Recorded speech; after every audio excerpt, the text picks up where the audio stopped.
आणि आता सविस्तर बातमीपत्राला सुरुवात करणार आहोत। राष्ट्रवादी काँग्रेस पक्षाच्या वाट्याला महायुतीमध्ये अखेर 2 जागा पुणे आणि रायगड रत्नागिरी सिंधुदुर्गची जागा राष्ट्रवादीला देण्यात आली असून रायगडमधून अनिकेत तटकरे लढणार असल्याचं निश्चित झालंय। तर दुसरीकडे पुण्यामध्ये शनिवारी रात्री उशिरापर्यंत जिजाई निवासस्थानी सुनेत्रा पवार, पार्थ पवार यांच्या उपस्थितीमध्ये पुण्याच्या जागेबाबत चर्चा सुरू झाली। पुण्याच्या जागेसाठी इच्छुक सुनील टिंगरे, दीपक मानकर, विक्रम काकडे, विलास लांडे यांच्याशी सुनेत्रा पवारांची 1 to 1 चर्चा झालेली आहे। रात्री उशिरापर्यंत सुरू असलेल्या बैठकीतून उमेदवारी कुणाला द्यावी याबाबत अंतिम निर्णय झाला नाहीये।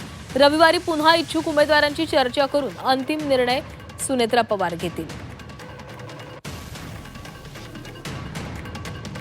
आणि या संदर्भात अधिक बोलणार आहोत आमचे प्रतिनिधी सीमा आढे आपल्यासोबत आहेत। सीमा, राष्ट्रवादी काँग्रेसच्या पक्षाला महायुतीमध्ये अखेर 2 जागा मिळालेल्या आहेत आणि याच्यामध्ये पुणे आणि रायगडचा समावेश आहे। नक्की सुरुवातीपासूनच राष्ट्रवादी काँग्रेस पक्षाच्या वरिष्ठ नेत्यांची अशी मागणी होती की कमीत कमी राष्ट्रवादीला 3 जागा 17 पैकी मिळाल्या पाहिजेत आणि त्या अनुषंगाने बोलणी सुरू होती। आता मात्र जी माहिती मिळते 2 जागा सुटलेल्या आहेत, त्यापैकी रायगड, रत्नागिरी आणि पुणे।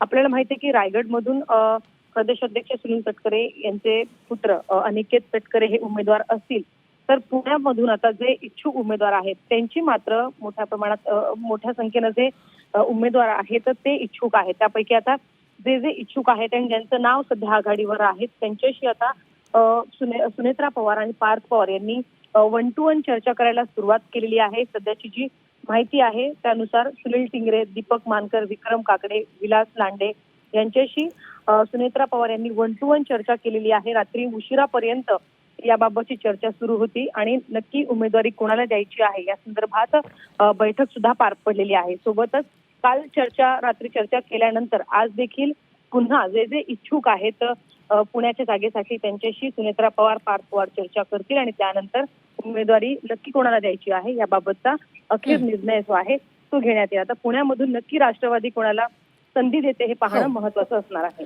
नक्की सीमा, धन्यवाद दिलेल्या माहितीसाठी।